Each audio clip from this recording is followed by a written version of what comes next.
प्रिय विद्यार्थियों, प्रथम वर्ष की कक्षा में आज हम शब्द शक्तियों का अध्ययन करेंगे। शब्द में निहित अर्थ को प्रकट करने वाले व्यापार कार्य को शब्द शक्ति कहते हैं। शब्द का कोई एक निश्चित अर्थ नहीं होता, उसका अर्थ उसके प्रयोग पर निर्भर करता है, क्योंकि एक ही शब्द को भिन्न भिन्न संदर्भों में काम में लेने से उसके भिन्न भिन्न अर्थ निकलते हैं। यह अर्थ निकलने का कार्य किसी न किसी शक्ति के द्वारा होता है। उस शक्ति को शब्द शक्ति कहते हैं। मैं एक दो उदाहरण से इसको समझाती हूँ। जैसे राम की गाय 5 किलो दूध देती है। महेश किसी का कुछ नहीं बिगाड़ेगा, वह तो निरी गाय है। ये दो उदाहरण हैं। इसमें एक उदाहरण अभिधा का है और एक उदाहरण लक्षणा का है। राम की गाय 5 किलो दूध देती है, यह अभिधा का इसलिए है क्योंकि साधारण वाक्य है, इसमें कोई दूसरा अर्थ नहीं निकल रहा। लेकिन महेश किसी का कुछ नहीं बिगड़ेगा, वह तो निरी गाय है। इस वाक्य में गाय जो है भले ही पशु है, लेकिन वह किसी को नुकसान नहीं पहुंचा रही है, इसलिए निरीह मनुष्य के अर्थ में इसका अर्थ प्रकट हो रहा है। तो इस प्रकार हम देखते हैं कि शब्द का अर्थ बोध कराने वाली शक्ति को शब्द शक्ति कहते हैं। शब्द या शब्द समूह में जो अर्थ छिपा होता है, उसे प्रकाशित करने वाली शक्ति का नाम शब्द शक्ति है। शब्द शक्ति शब्द के अर्थ का बोध कराने का व्यापार है। पंडित विश्वनाथ ने शक्ति शब्द, मम्मट ने व्यापार शब्द का प्रयोग किया है। साहित्य में 3 प्रकार के शब्द होते हैं: वाचक, लक्षक और व्यंजक। वाचक शब्दों में वाच्यार्थ, लक्षक में लक्षार्थ और व्यंजक में व्यंगिक से व्यंग्यार्थ प्रकट होता है। शब्दों के अनुसार ही अभिधा, लक्षणा और व्यंजना नामक 3 शब्द शक्तियाँ हैं। कुमारिक भट्ट तात्पर्य नामक एक चौथी शब्द शक्ति भी मानते हैं। मेरा गेट बंद कर दे। अभिधा शब्द शक्ति जिस वाचक शब्द से मुख्यार्थ का बोध होता है, उसे अभिधा शब्द शक्ति कहते हैं। उद्भट के अनुसार अभिधा शब्द शक्ति की परिभाषा इस प्रकार है: शब्दाम विधानम अभिधा व्यापारो मुख्यो गुण वृत्तिश्च। शब्दों का प्रत्यक्ष अर्थ बोध की अभिधा व्यापार है, जिससे मुख्य और गौण अर्थ होते हैं। मम्मट के अनुसार वाच्यार्थ को मुख्यार्थ करते हैं, क्योंकि जिस प्रकार शरीर के विभिन्न अवयवों में मुख्य होता है, उसी प्रकार अभिधा मुख्यता का विचार प्रमुख होता है।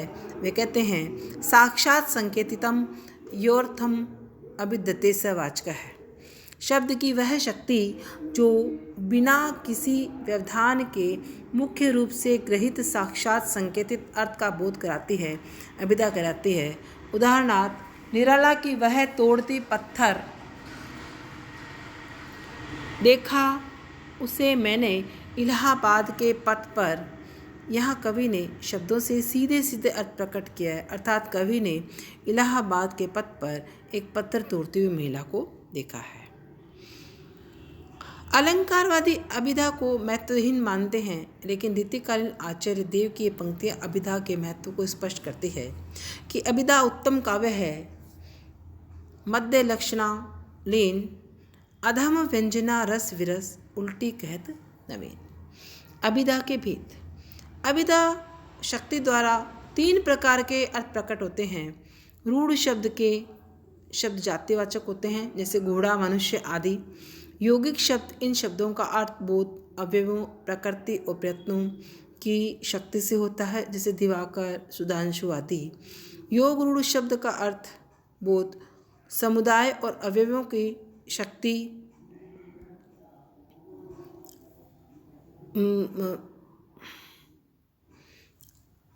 ग्रहण करने में सहायक शब्द शक्ति को लक्षणा शब्द कहते हैं। आचार्य मम्मट के अनुसार योग रूढ़ शब्द का अर्थ बोध समुदाय और अवयवों की शक्ति से होता है। ये शब्द यौगिक होते हुए भी रूढ़ होते हैं, जैसे जलज, वारिज आदि। इनका यौगिक अर्थ जल में उत्पन्न वस्तु है, परंतु योग रूढ़ अर्थ केवल कमल है। अब आता है दूसरा लक्षणा शब्द शक्ति। जब मुख्यार्थ या वाच्यार्थ ग्रहण करने में बाधा उपस्थित होती हो, तब अन्यार्थ अर्थ ग्रहण करने में सहायक शब्द शक्ति को लक्षणा शब्द शक्ति कहते हैं। आचार्य मम्मट के मतानुसार जब मुख्यार्थ में बाधा आ जाती है, तब रूढ़ि या प्रयोजन के आधार पर मुख्यार्थ से संबंध रखने वाले किसी अन्यार्थ का आरोपण किया जाता है। लक्षणा शब्द शक्ति द्वारा भिन्नार्थ का ज्ञान कराने वाले शब्द लक्षण तथा भिन्नार्थ लक्षार्थ या लक्षार्थ कहलाते हैं। जैसे मेरा भाई शेर है, भाई शेर नहीं हो सकता। अतः यह मुख्यार्थ ग्रहण करने में बाधा आ गई है। भाई की प्रशंसा करने के लिए भाई पर शेर होने का आरोप किया गया है। यहाँ शेर होने का तात्पर्य शेर जैसे वीर साहसी है। इस आरोपित लक्षार्थ का संबंध मुख्यार्थ से भी जुड़ा हुआ है। लक्षणा शब्द शक्ति के अर्थ ग्रहण के व्यापार में 3 विशेषताएं होती है। मुख्यार्थ या वाच्यार्थ में बाधा, मुख्यार्थ से कुछ न कुछ संबंध, और रूढ़ि या प्रयोजन द्वारा अन्य शब्द अर्थ का बोध।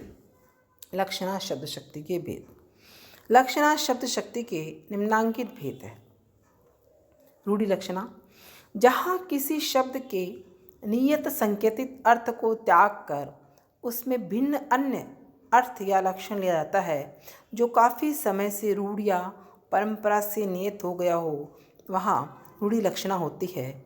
जैसे है डिगत पान डिगुलात गिर लकी सब ब्रज बेहाल, कपि किशोर दरस के खरे लजाने लाल, द्रग उर्झत कूटम टूटत कुतुम जुरत चतुर चित्तप्रीति, परत गांठ दुर्जन ही दई नहीं है रीति। प्रयोजन मूलक वती लक्षणा, जहाँ किसी शब्द का नियत अर्थ न लेकर उसमें भिन्न अन्य अर्थ या लक्ष्य अर्थ किसी विशेष प्रयोजन से लिया जाए, तो वहाँ प्रयोजनवती लक्षणा होती है। जैसे उन्होंने उदाहरण दिया है, उदित उदयगिरि मंच पर रघुवर बाल पतंग, बिकसे संत सरोज सब हर्षे लोचन पंग। तुम शुद्ध बुद्ध आत्मा केवल हे चिर पुराण हे चिर नवीन।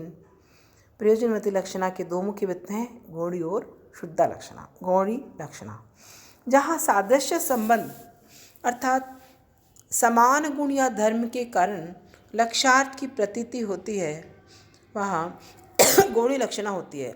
जैसे मुखचंद्र, यहाँ मुख चंद्रमा के समान सुंदर है। गौड़ी लक्षणा के 2 भेद है। गौणी सारोपा, जहाँ उपमान और उपमेय दोनों शब्दशः कथित होते हैं एवं उनका संबंध सादृश्य मूलक होता है, वहाँ गौणी सारोपा होता है। जैसे गौरवाहिक, यहाँ वाहिक उपमेय, वाहिक देश का नाम है और गो उपमान है। वाहिक देश का वासी पुरुष गो है। यह कथन गो और वाहिक दोनों के गुण सादृश्य मूर्खता व आलस्य पर आश्रित है। गौणी सांत्य वसाना, जहाँ सादृश्य आधार प्रमुख रहता है और उपमेय का लोप करके मात्र उपमान का कथन होता है, वहाँ गौणी साध्य वसना लक्षणा होती है। कहाँ वृषभ सो कहत हो बातें वे मतिमान, यहाँ उपमेय का कथन न होकर मात्र उपमान वृषभ का कथन है, जो गुण सादृश्य पर आश्रित है, अतः गौणी साध्य वसाना लक्षणा है। शुद्धा लक्षणा, जहाँ सादृश्यतर संबंध सादृश्य संबंध के अतिरिक्त किसी अन्य संबंध से लक्षार्थ की प्रतीति हो, वहाँ शुद्धा लक्षणा होती है। जैसे आंचल में है दूध और आँखों में पानी, यहाँ आंचल का मुख्यार्थ बाधित है, आंचल का लक्षार्थ तन है। शुद्धा लक्षणा के 2 भेद है। उपादान लक्षणा, उपादान लक्षणा का दूसरा नाम अहर्थ स्वार्था है। इसमें शब्द का मुख्यार्थ या त्याग नहीं होता, वरन अपने अवयव की सृष्टि के लिए अन्य अर्थ अपेक्ष कर ले जाते हैं। इसे मम्मट स्वसिद्धेय परापेक्ष कहते हैं। इसमें मुख्यार्थ का भी उपादान यह ग्रहण रहता है, जैसे कुत्ता प्रविशंति में कुंता स्वयं प्रविष्ट नहीं हो सकते, अतः उन पर पुरुष पद का आक्षेप कर लिया गया है। लक्षणा इसका दूसरा नाम जहर्थ स्वार्था है, जहाँ शब्द काव्य में प्रयुक्त दूसरे शब्द की अन्वय की सिद्धि के लिए अपने मुख्य अर्थ का परित्याग कर अन्य अर्थ में समर्पित की जाए, वहाँ लक्षणा होती है। उपादान और लक्षणा में भेद यही है कि प्रथम में मुख्यार्थ का लक्षण नहीं होता और साथ ही अन्य अर्थ का आक्षेप नहीं होता, लेकिन द्वितीय में मुख्यार्थ अन्य अर्थ में संक्रमित हो जाता है। जैसे गंगाया घोष में गंगा शब्द अपने मुख्यार्थ दल प्रवाह को छोड़कर घोष पद की अनुमति सिद्धि के लिए सामीप्य संबंध से तट रूप अन्य अर्थ में स्वयं को अर्पित कर देता है। व्यंजना शब्द शक्ति। अभिधा और लक्षणा अपने अर्थ का बोध कराकर जब अलग हो जाती है, तब जिस शब्द शक्ति का व्यंग्यार्थ बोध होता है उसे व्यंजना शब्द शक्ति कहते हैं। व्यंजना के लिए ध्वन्यार्थ, सूचनार्थ, अपेक्षार्थ और प्रत्यय मानार्थ जैसे शब्दों का प्रयोग किया जाता है। व्यंजना के भेद। इस आधार पर इसके दो प्रधान भेद किए गए हैं। शाब्दी व्यंजना। शाब्दी व्यंजना के व्यंजक शब्द और अर्थ में व्यंजक अर्थ की प्रधानता रहती है। यद्यपि दोनों अवस्थाओं में शब्द और अर्थ व्यंजक होकर एक दूसरे के सहायक बनते हैं। शाब्दी व्यंजना के दो भेद किए गए हैं, अभिधा मूला और लक्षणा मूला।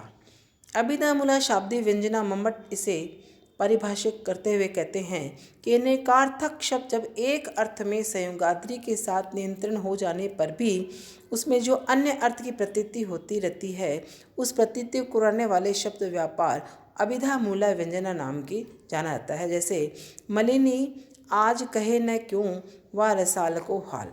यहाँ रसाल शब्द द्व्यार्थक जिस शब्द के अर्थ दो हैं। मालिनी के साहचर्य से रसाल का वाच्यार्थ आम निर्धारित हुआ, लेकिन व्यंग्यार्थ है कि सखी मेरे प्रिय का समाचार क्यों नहीं आया। लक्षणा मूलक शाब्दी व्यंजना जिस प्रयोजन के लिए लक्षणा का आश्रय लेते हैं तथा जिस शक्ति का प्रतीत होता है उसे लक्षणा मूला शाब्दी व्यंजना कहते हैं। जैसे फली सकल मन काम ना लूटो अगणित चैन, आज अचे हरि रूप सखी भय प्रफुल्लित नैन। यहाँ लक्षणा के फली का अर्थ है पूर्ण हुई तथा लूटो का अर्थ है प्राप्त किया, परंतु संपूर्ण पद में व्यंग्यार्थ है नायक कृष्ण के दर्शन से नायिका ने अधिक आनंद प्राप्त किया है। आर्थ व्यंजना। वाचक लक्षण और व्यंजक शब्दों के अर्थ वाच्य, लक्ष्य और व्यंग्य कहलाते हैं। आर्थी व्यंजना उनके ऊपर आश्रित होती है। मम्मट के अनुसार वक्ता बोधव्य काव्य वाच्य अन्य सन्निधि प्रस्ताव देश काल एवं चेष्टाओं के विशिष्ट से सहृदयों को अन्यार्थ की प्रतीति कराने वाले अर्थ का जो व्यापार होता है वह आर्थी व्यंजना कहलाता है। जैसे यह गांव गंगा में बसा है। इसके कई व्यंग्यार्थ होते हैं। जैसे श्रोता धार्मिक हो तो व्यंग्यार्थ होगा गांव पवित्र है, यहाँ रहना चाहिए, प्रतिदिन गंगा स्नान का पुण्य मिलेगा। यदि श्रोता मल्लाह है तो व्यंग होगा गंगा पार करने का अच्छा अवसर मिलेगा। तो विद्यार्थियों, इस प्रकार से ये शब्द शक्ति तीन प्रकार की अभिधा व्यंजना और लक्षणा जिसके मैंने प्रकार आपको बताए हैं, आप जो भी वाक्य बोलते हैं या पढ़ते हैं उन वाक्यों पर आप ध्यान दीजिए और इन तीनों में भेद करना सीखिए। और जब आप इन तीनों में भेद करना सीख जाएंगे तो वाक्य रचना, संरचना आदि करना आपके लिए आसान हो जाएगा। धन्यवाद।